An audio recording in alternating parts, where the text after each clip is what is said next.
और इस बीच एक और बड़ी खबर आ रही है। मनोज पांडे की विधायकी पर खतरा मंडरा रहा है। 17 मई को बीजेपी में शामिल हुए थे। सपा से ऊंचाहार के विधायक है मनोज पांडे। सपा दल बदल विरोधी कानून के तहत करेगी कार्रवाई।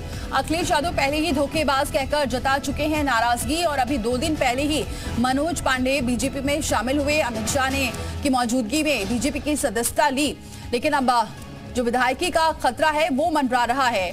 17 मई को बीजेपी में शामिल हुए थे। इस वक्त की बड़ी खबर, मनोज पांडे की विधायकी पर खतरा मंडराता हुआ नजर आ रहा है। विशाल हमारे सहयोगी जुड़ चुके हैं। विशाल, क्या जानकारी है? अब मनोज पांडे की विधायकी पर खतरा। 17 मई को बीजेपी में शामिल हो गए थे मनोज पांडे और मंच पर जो है बकायदा अमित शाह ने मनोज पांडे की ज्वाइनिंग कराई थी। और अब ये कहा जा रहा है कि दल बदल कानून के तहत उन पर जो है समाजवादी पार्टी अब कार्रवाई कर सकती है और इसको लेकर बकायदा विधानसभा अध्यक्ष को जो है उनकी जो विधायिका है उसको लेकर जो है उनको खत्म करने के लिए पत्र जो है लिख सकती है। क्योंकि दल बदल कानून के तहत मनोज पांडे तभी किसी दूसरे दल में शामिल हो सकते हैं जब वो अपने दल से इस्तीफा दें, लेकिन उन्होंने बिना इस्तीफा दिए ही भाजपा का दामन थामा। जिसके बाद आपको रोकेंगे। उदयवीर हमारे साथ जुड़ चुके हैं, सपा प्रवक्ता है। बहुत स्वागत है सर हमारे साथ जुड़ने के लिए। सर, क्या लग रहा है अब आप कार्रवाई करने जा रहे हैं मनोज पांडे पर? देखिए, कार्रवाई तो स्पीकर के यहाँ होती है। वो तो समय पे क्या कार्रवाई होगी ये तो पार्टी का पार्लियामेंट्री बोर्ड और पार्लियामेंट्री पार्टी के लीडर। सपा दल बदल विरोधी कानून के तहत आगे बढ़ रही है। नहीं, अभी बढ़ने का विषय नहीं है। ये विधानसभा के साथ होता है, विधानसभा में होता है। मैं आपसे दूसरी बात कह रहा हूँ, सपा को क्यों बढ़ना पड़े?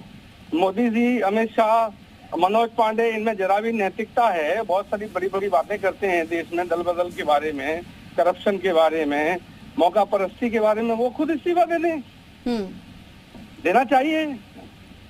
अगर हिम्मत है, राजनीति में चुनाव का समय है, अगर आप साइकिल पे जीत के आए हैं और आप बेशर्मी से दूसरे सिंबल का प्रचार करना चाहते हैं तो करिए, सही तरीके से करिए ना। जिन वोटरों ने आपने चुना उनको जवाब दीजिए। बाकी समाजवादी पार्टी तो अपना काम करेगी ही।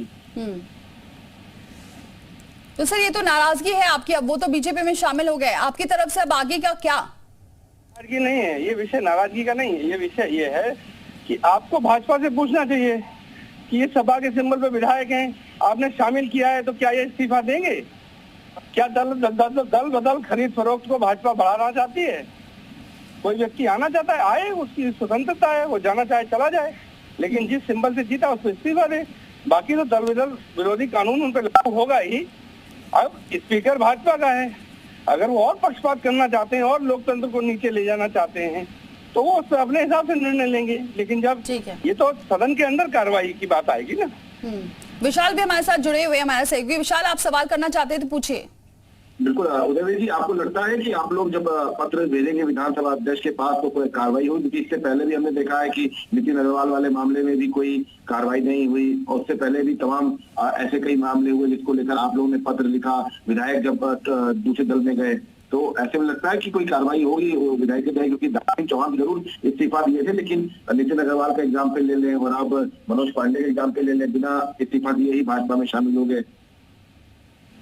ये पूरा चुनाव जो है वो पूरा चुनाव इस बात पर ही हो रहा है कि संविधान और लोकतंत्र में भाजपा का विश्वास है कि नहीं है। ये चुनाव ही इस बात पे हो रहा है। और जो आपने उदाहरण दिए वो ये बताते हैं कि उनका नहीं है। जब आप समाजवादी पार्टी किसी मेंबर को अपने साथ लेना चाहते हैं तो लीजिए, लेकिन स्पीकर अगर निष्पक्ष संस्था है तो उसे कार्रवाई करनी चाहिए। यही तो मूल मुद्दा है इस चुनाव का। क्या संविधान खत्म कर देना चाहते हैं? दल बदल विरोधी कानून ही खत्म कर दे, बीजेपी का बहुमत है। और अगर इस कानून को बनाए रखना चाहते हैं तो इसका पालन क्यों नहीं करना चाहते? यही तानाशाही है, यही संविधान खत्म करने का प्रयास है और इसी के खिलाफ ये चुनाव है।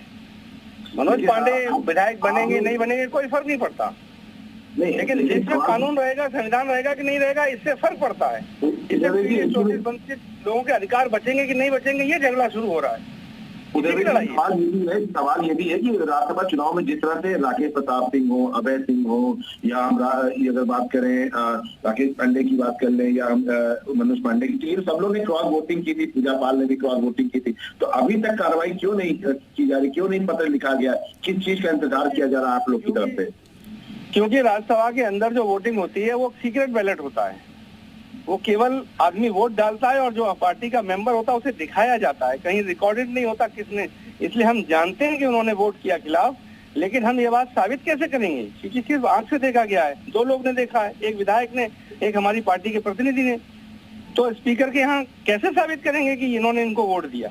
हाँ, लेकिन सबको पता है, सबको मालूम है। तो इस मेंबरशिप तो टेक्निकल इश्यूज पे जाती है, लेकिन ये बात टेक्निकल नहीं है, ये तो लोकतंत्र तो भावना से चलता है ना। और वो भावना में स्पष्ट है, जितने माफिया थे, जिन पे मुकदमे थे, जिनको जो कहीं फंसे हुए थे, वो सब बीजेपी में चले गए। इसीलिए तो हम लोग कहते हैं कि ईडी सीबीआई ठीक है, सारी संस्थाओं को नष्ट कर दिया।